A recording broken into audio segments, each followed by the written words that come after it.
notamment Dr Alban Aouré, que je vous prie d'applaudir, et Dr Outabuna Ouattara, que je vous demande d'applaudir également. Je puis aussi souligner les compétences individuelles avérées de chacun des participants à cet atelier, qui ont contribué à aboutir à une formation interactive de qualité, accompagnée de supports de cours complets et bien présentés. Monsieur le directeur de la CAPEC, messieurs les formateurs, vous pouvez être assurés qu'au terme de cette formation, nous avons perçu avec plus de clarté l'importance de l'évaluation et des méthodes que vous avez exposées, notamment la méthode expérimentale qui utilise la randomisation et la méthode non expérimentale qui se sert des variables instrumentales. Non seulement nous nous emploierons à faire la restitution de cette formation dans nos institutions et structures respectives, mais aussi nous nous emploierons à promouvoir l'adoption ou le renforcement des méthodes d'évaluation d'impact dans la conception des programmes de développement en vue de garantir des impacts certains sur le niveau de vie de nos populations et pour le développement effectif de notre pays. Et pour relever ce défi, nous sommes heureux de savoir qu'une expertise locale est déjà disponible. Nous suggérons, si cela est possible, qu'un suivi de cette formation soit organisé en vue de mesurer son impact. Pour rester dans l'esprit de l'atelier, nous formons également le vœu qu'un réseau soit constitué avec les participants à cette session et avec éventuellement les participants à d'autres formations connexes, afin que nous puissions échanger nos expériences et les bonnes pratiques.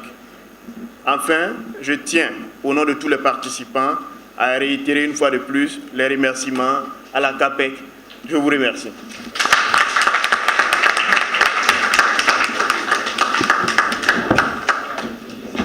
Madame le chargé de communication. Avec vos applaudissements, s'il vous plaît.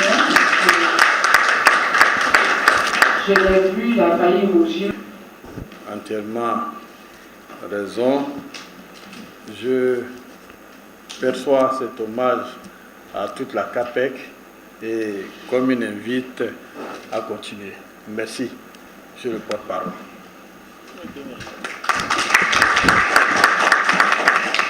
Mesdames et messieurs, en vos grades, qualités et fonctions, je voudrais encore une fois remercier les différentes autorités qui ont permis que vous puissiez participer à cet atelier. Je voudrais citer Monsieur le Premier ministre, Mesdames et Messieurs les ministres, Mesdames et Messieurs les DG qui vous ont autorisé à participer à cet atelier. Je voudrais également présenter les excuses de la CAPEC pour les désagréments éventuels qui ont été subis et je crois savoir qu'il y en a eu, notamment un participant qui a eu sa vitre brisée lorsqu'il sortait pour le dîner. Donc, toutes les excuses de la CAPEC. Ça s'est fait de manière aléatoire, mais bon, vous savez, c'est comme ça. Hein? C'est bien aléatoire, mais quand ça se réalise, c'est quelques-uns qui subissent. Je voudrais surtout féliciter tous les participants pour leur engouement, leur engagement au cours de cet atelier. En croire à votre porte-parole, je crois que les échanges ont été très fructueux et un intérêt clair a été manifesté pour les méthodes qui ont été présentées. Donc, félicitations à vous toutes, à vous tous, et je vous demande de vous acclamer très fort. Je voudrais également féliciter la presse, nos amis de la presse, qui ont participé effectivement et qui ont, j'allais dire, un comportement double, et de participants et également j'allais dire, de porte-parole au niveau de la société tout entière. Merci infiniment à la presse et acclamez-les très fort. Je voudrais également dire que cet atelier est un peu particulier. Particulier de par son thème, mais surtout particulier par le symbolisme de la date de démarrage de l'atelier. Il a démarré hier et c'était le 9e jour du 9e mois de la 9e année du millénaire. Donc, vous voyez, ce n'est pas un hasard si on s'est retrouvé ici. Mais c'est pour participer à ces agapes intellectuelles. Merci encore une fois d'être venu. Le sujet, vous l'avez constaté, n'a pas été épuisé. Oui, on ne peut pas dans ce cas utiliser ce que les économistes appellent le théorème d'épuisement. Non, il n'a pas été épuisé. Ça veut dire quoi? Il reste ouvert, il reste ouvert. Et comme je l'ai dit à l'ouverture, je crois que c'est l'occasion, encore une fois, pour vous de dire à vos autorités que le sujet est intéressant, mais il n'a pas été épuisé. Il serait bon, dans le cadre du renforcement des capacités, qu'on puisse se retrouver à nouveau. Vous avez fait des suggestions. La CAPEC reste ouverte et elle a été créée pour cela. Mais elle a besoin de moyens supplémentaires, j'allais dire peut-être complémentaires, pour travailler au mieux. Il serait donc bon que dans chaque structure, on puisse envisager des ateliers de formation, des séminaires, des études dans le cadre du renforcement des capacités. Et surtout, des méthodes d'évaluation des politiques économiques. Vous avez compris, les partenaires au développement sont là, ils viennent pour évaluer. Donnez-nous aussi l'occasion de confronter ce qu'ils font avec ce que nous pouvons faire. Monsieur le représentant de la primature, j'espère que vous allez porter ce message aux plus hautes autorités. Je ne vais pas être long. Je voudrais simplement dire que la CAPEC a été créée pour le renforcement des capacités. Elle reste ouverte à cela et n'hésitez pas. Et en vous souhaitant bon retour chez vous, avec un bon week-end anticipé, je voudrais, avec votre permission, déclarer clos l'atelier de formation sur les méthodes d'évaluation des programmes de développement. Je vous remercie.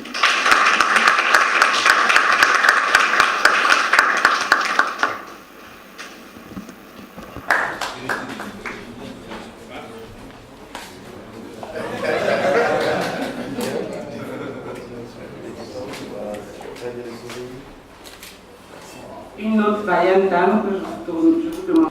Première Ezeko. Première Ezeko.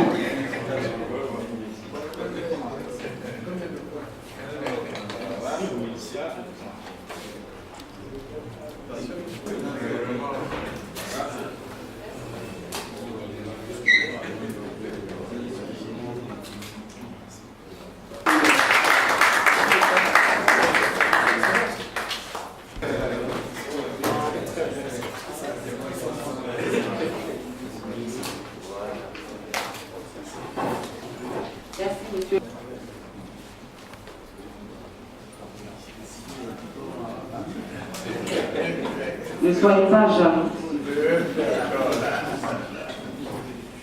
Il n'a pas encore procédé à la randomisation. Il n'avait pas été classé.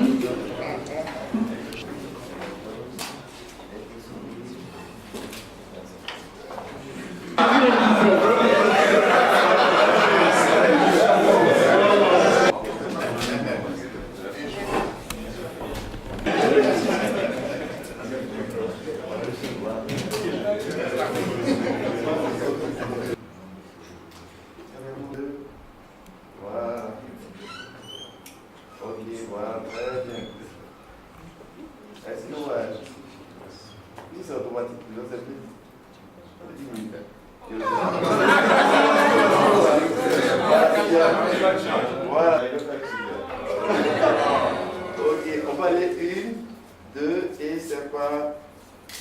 fois encore, une dernière, une, deux.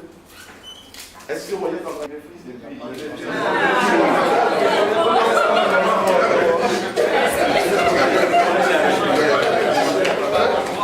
Je suis Seri Canon, je suis directeur du développement de l'économie régionale au ministère d'État.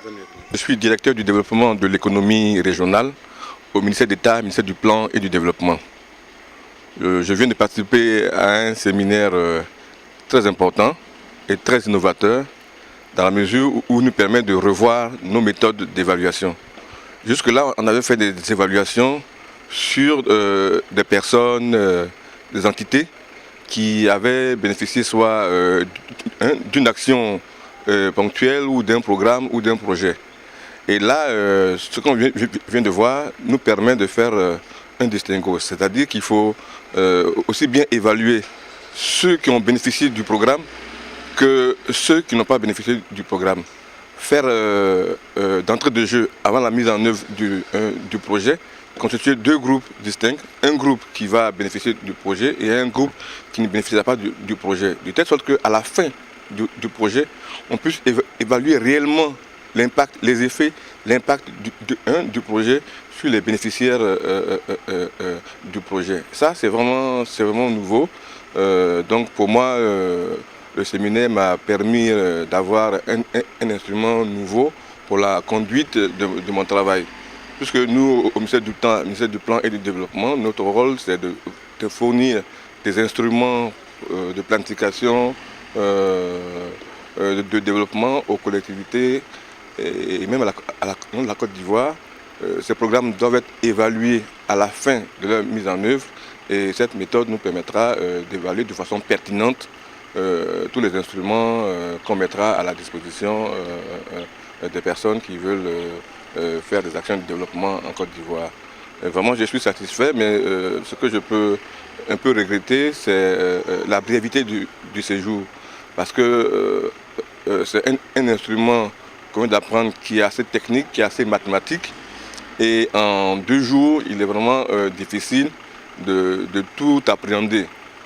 Mais je crois que les organisateurs ont voulu nous donner un aperçu de la pertinence, de l'importance de l'instrument.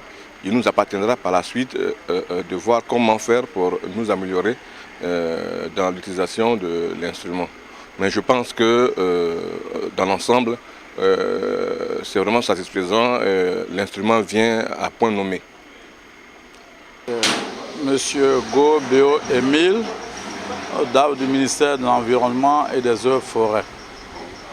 Je viens de participer à un séminaire organisé par la CAPEC sur les méthodes d'évaluation des programmes de développement. Cet atelier a été un peu très fructueux pour nous, lorsque nous savons que nous gérons beaucoup de packs de projets et après tous ces projets-là, il faut faire une évaluation. Donc on nous a appris un peu les différentes méthodes d'évaluation de ces différents projets-là.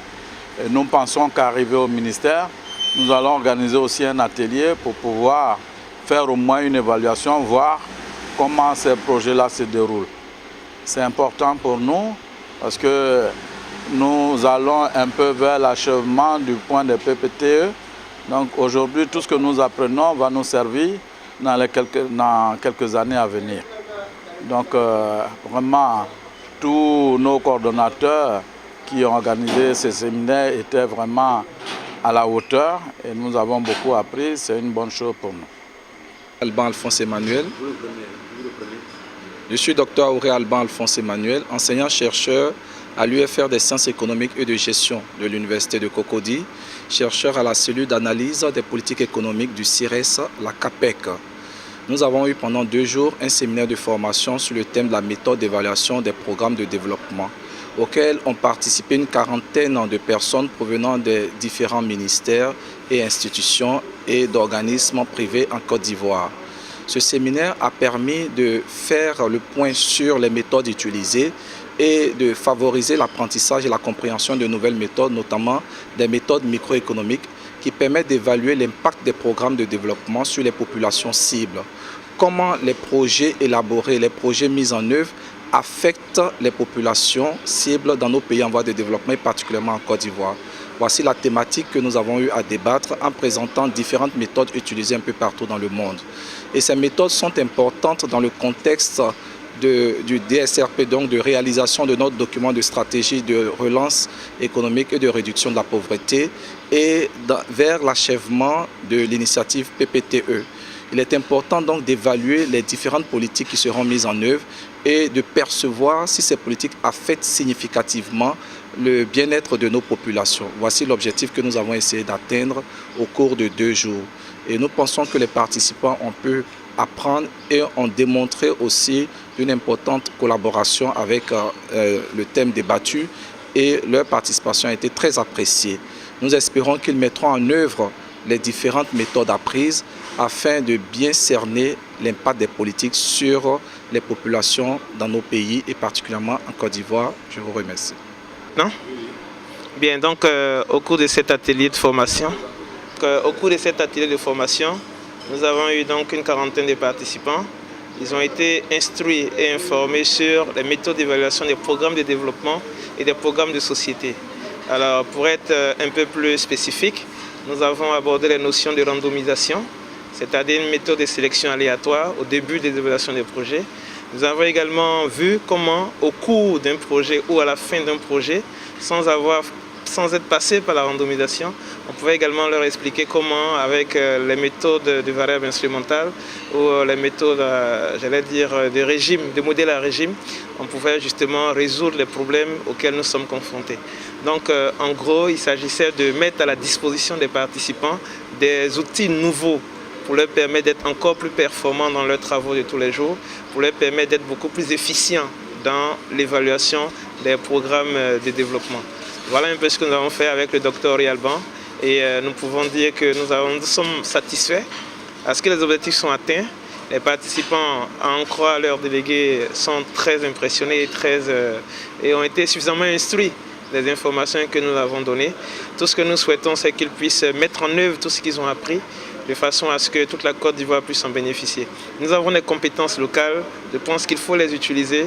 Il faut faire recours à ces structures spécialisées telles que la CAPEC, la cellule d'analyse de politique économique, qui est une structure financée par l'ACBF, l'African Capacity Building, et qui est au service du gouvernement ivoirien, qui est au service des populations ivoiriennes. Et donc, nous sommes un ensemble de chercheurs qui mettons à la disposition des structures qui nous les demandent, des outils qui leur permettent d'être beaucoup plus efficients dans le travail qu'ils font tous les jours. Donc c'est vraiment une joie qui m'anime et nous espérons que ce genre d'initiative se reproduira à l'avenir. Oui, je suis le docteur Otabuna Ouattara, je suis enseignant-chercheur à CAPEC, qui est la cellule d'analyse des politiques économiques du CIRES.